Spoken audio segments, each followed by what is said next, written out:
All right, hey guys, welcome back to the channel. So today I'm going to do something very different than what I normally do. I wanted to share with you guys how I make cash envelopes for my pocket planner. So here's my little, if you guys can see it, my pocket planner. My kids are fighting in the background, I'm sorry. Try not to get involved. But so I currently have like these cash envelopes that I have punched in my planner that I keep my cash in. The problem with this one is it's slit. So I'm scared money is going to fall out of it. So what I'm going to do is I'm going to make some new envelopes today. And basically what I do is it's very simple and it's not like super exact, and it's just what works for me. So I just thought I would share if anyone was interested. So what I did was I went on to HeyPlannerGirl's Instagram and I printed out this free digital paper. I thought it was really pretty and I just printed it on 20-pound copy paper. So this is how I do it. Again, I'm just, gonna say this is how I do it. And there's a fly buzzing around. Good times, guys, good times. Okay, so what I do is I will reference my planner size card from HeyPlannerGirl. And if you note, pocket inserts are 3.25 by 4.75 inches. And it doesn't bother me if like my cash envelopes are a little bit bigger than my inserts because it sits in the back of my planner and it really acts as a really good, what is it called? A fly leaf. But if it bothers you, you may just want to adjust your dimensions. So I know that there are like better ways to do this, but I don't know how to do that. I'm not the most tech savvy person in the world. So I'm just going to show you like my screen. I'm filming my screen. So what I will do is I'll click on create design and then you scroll down to this little plus mark here and you hit custom design. Before you type in your dimensions, make sure you click inches or millimeters or whatever your measurement is. And then I'm just going to type in 3.25 by 4.75. And click create new design. So this is going to be your pocket size insert. And the only thing that I'm doing is I'm adding text. That's all I'm doing to this is I'm using a pretty font to add a text to my envelope. So there are two options. You can either go over here and click text, or you can just click the letter T. So the first envelope I'm going to make is grocery, okay? But what you want to do is, because the lettering is supposed to be like this, is you just like use this little, you see that right there, and you want to turn it to 90 degrees, obviously, so it's perfectly vertical. And then you can go through up here and you can type in, or you can like look up fonts. I like script fonts personally, or handwriting. So I usually look up the handwriting font and then I just kind of go through and pick one that I like. Brittany is one that I like. And then here you can just kind of like adjust the size. Now, if it does that, you just need to pull that over to accommodate. I don't like this font on my grocery stuff. So there is this one, which is very spaced out. I don't know how I like that either. That doesn't look good at all. But anyway, you can just kind of like go through and find whatever font like tickles your fancy, whichever font you like. And what I may do is I may make it all lowercase, and that may make it look a little bit better. So you can kind of just like play around with it. I don't like the way that looks. There's another font called Jonathan, all these name fonts. I think it's called Jonathan. That's not it. Anyway, so like continuing on, just find you a font that you really like. I think I'm gonna go with Brittany this go around. I just did all lowercase. So make it nice and big, right? And then whatever you like, and then you can move the box around to completely center it to the center of your page. I guess groceries. I guess I should put groceries. All right, so that is it. And then you get these little boxes that'll tell you if it's exactly center. So it's center, okay? So the next thing you'll do is you will download it, okay? I download as a PDF print just because for me it's easier, okay? I make sure that I include the crop marks and then I download. And when it's done downloading, I can open it up, and there it is in PDF. So then the next thing I'll do is I will click print. And this may seem like a waste of paper, but for me, it just works this way. You can also change the orientation of your design. I like to put mine in portrait. Is it portrait? I think it's portrait. And really, I am wasting paper. I'm trying to think, like, because I need it to fold in half. Let's do actual size. So you can pick different ones. Now, the reason that I will do it this way is because I'm actually going to fold the paper, okay? But the problem is I need to turn it the other way because I need the paper to fold along this side, and I need this side to be open. So I need to turn the font. Hold on. So I'll just close that out, and then you can just rotate. It's very simple. You just rotate it again the other direction to 90 degrees. And sometimes it's like persnickety. And then I'll re-download it again to PDF print. Make sure you use those crop marks and download. And I'm sorry, this is kind of janky. So then I will hit print, and I will do actual size, and I will do it in a landscape mode.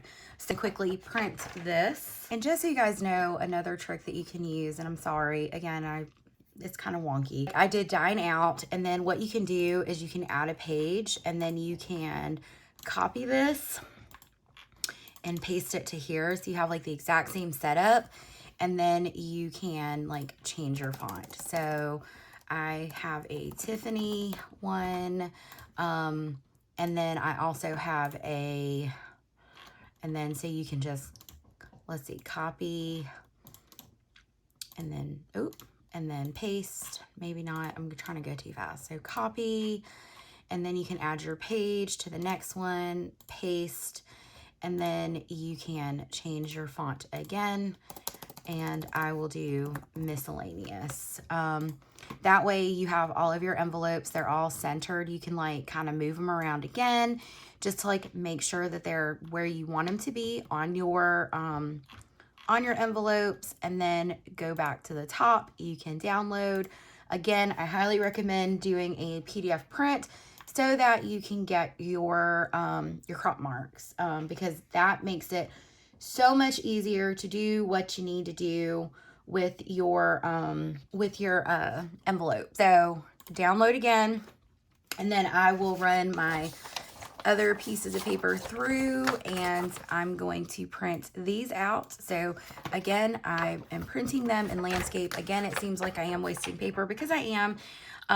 However, for me, it's just, this is the easiest way to do it. So that's how I do it. And I know there's like a reflection and all that fun stuff. So, yeah, so just print it and I'll be back. Okay, guys, this is not the best lighting, but it is what it is. So I have I have 3 of my envelopes, printed, or 4 of my envelopes, I cannot count, printed out. I have my laminator here warming up. You do need a laminator and a paper cutter or scissors, whatever works best for you.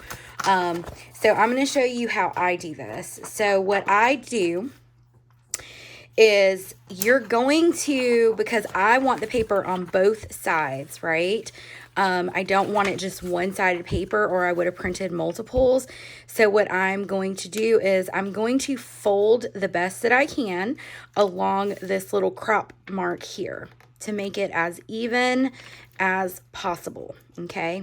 And again, it doesn't bother me if something is not perfect. Like I feel like I need to say that, because it's not that big of a deal if it's not like super perfect, okay? So what I will do first, and I'll save these scraps for my journaling or for whatever. So it's not like the paper is going to waste, okay? So you'll still have these crop lines here, okay?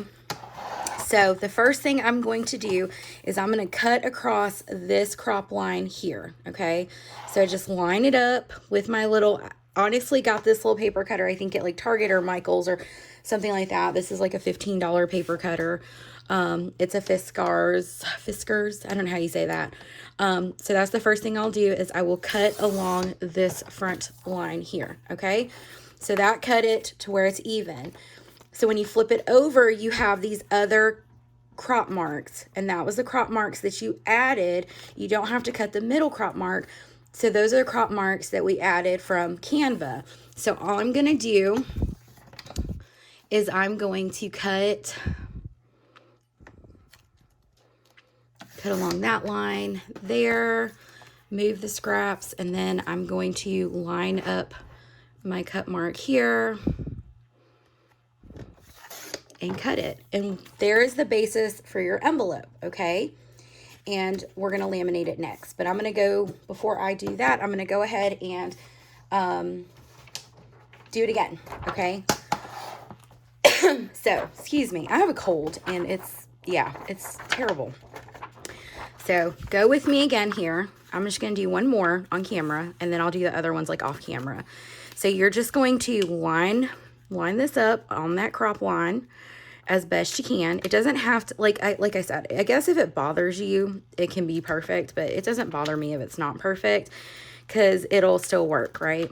And that's what I want, is functionality. So just line it up the best I can, okay? You don't have to do digital prints. You can use scrapbook paper for this. You can use just regular plain white paper. I use the 20-pound paper just because I'm laminating it. And then you line it up here and cut. And I promise you, with these cash envelopes, none of them will be the same size because my cut lines are always off in some way, shape, or form. There's a fly buzzing around. And so I'll line up that cut line and cut it. And I'll line up this cut line here and I'll cut it. And then again, there's your envelope. So if you look, I mean, they're not both exactly the same size, but they're pretty dang close. I almost swore, sorry. So anyway, okay, so I'm going to do the other two off camera and then I'll show you the next step. All right, so now that I have everything cut out, these are my 4 envelopes that I'm making. I also have my laminator. It is ready to go. I always heat mine to 5 millimeters, even though I use these Walmart, and these are 3 millimeter thickness laminating pouches. Okay, so I'm going to show you guys kind of how this works. Now, the important thing, I'm going to move the laminator just kind of out the way. The important thing to remember is that you want to leave space, or this is what works for me, is you want to leave about a 1/4 inch of space here so that you can use it to punch your holes, okay? Now, these envelopes are going to be a little bit bigger, okay, than, because they're pocket size, and I'm fine with that because if I add a 1/4 inch, then it makes it pocket plus. But like I said, you can adjust, or if you just wanted to like trim off the excess, you could.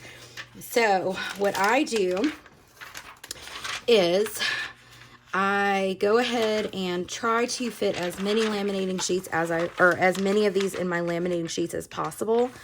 And I want to make sure like I have enough room for the hole punch, which I do there. Okay. So you should be able, in pocket size, you should be able to fit 4 cash envelopes in here. And in personal size, it's typically 3. Okay. So I've got plenty of space there. Okay. And then we're going to just repeat as we load it in these laminating sheets, in these laminating sheets. Sorry. And make sure you have the space needed. And if you like are doubting your abilities here, you can always like move it over a little bit to give yourself more space. Like if you're like, ooh, I don't know if that's enough space. I can kind of tell by looking at it, it is enough space. So I'm going to put this like right here. And then my last one is going to go right about there. Okay. So I don't have like the most space in the world, guys. So I'm just making this work here because I did want to share this. Because once I learned how to do this, I found it to be quite helpful. I'm trying to like, how am I going to do this? Okay. So the next thing you'll do is you'll ever so gently feed your, you'll feed your laminating sheet into your laminator and try to get it as straight as possible. And I just kind of like hold it to guide it while it's trying to go through. So that's basically what you see me doing here, is I'm guiding it through.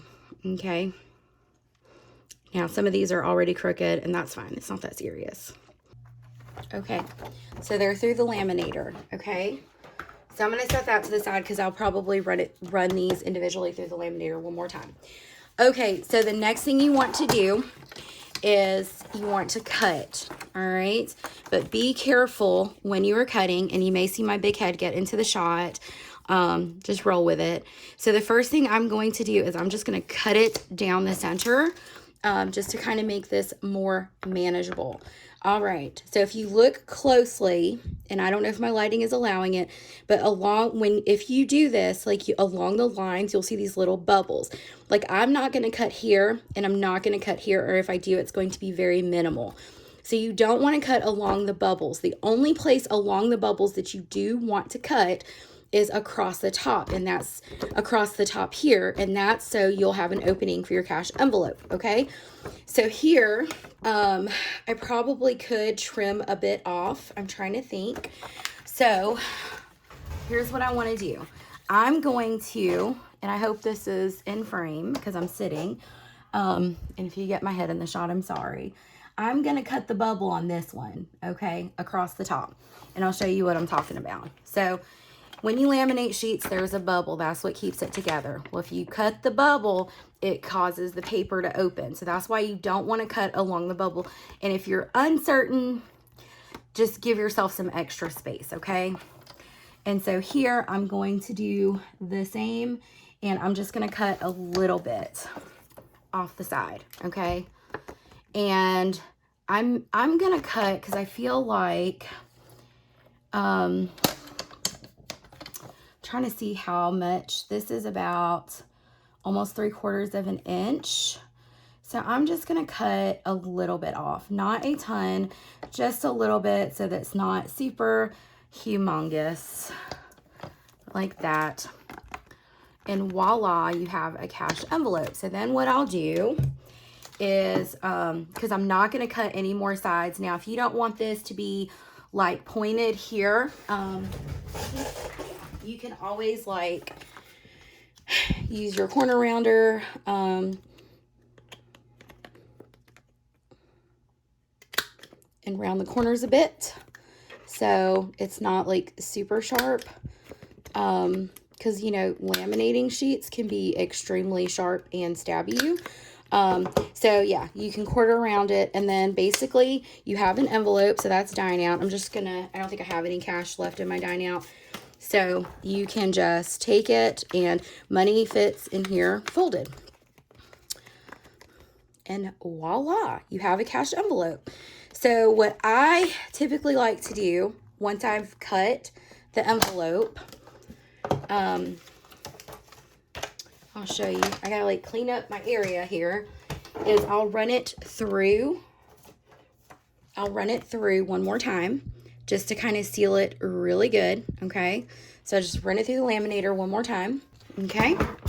And then you make sure your Repesco or whatever hole punch you use is set on pocket. And for me, because I already know the insert size is pocket size, and I know that it's going to stick out a little bit more, you have this little guide here on the pocket that centers it. I would just move it down just a smidge. I think that'll likely work. And then you just punch it. All right, so I realized my license was in that shot, so I'm going to refilm it. But what I would do, typically I just cut slits in this myself. But what I'm just showing you guys, like, so you can see how it fits in here. It's more a pocket plus size, but I'll just pop it in here. And then if you look at it closed, it sticks out about that much. But again, you can always adjust your measurements, or you can, you know, just trim that little 1/4 inch off. I kind of like it like this, and it will hold my cash quite well without any problems, and it'll be in there really good. So yeah, that's pretty much how I make my cash envelopes.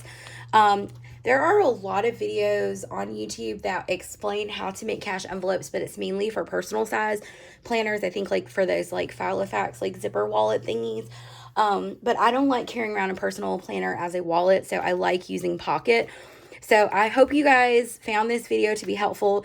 I'm a big DIY fan, so, and it's pretty, right? It turns out fine. It's going to do the job. So anyway, if you have any questions, please be sure to leave those down below.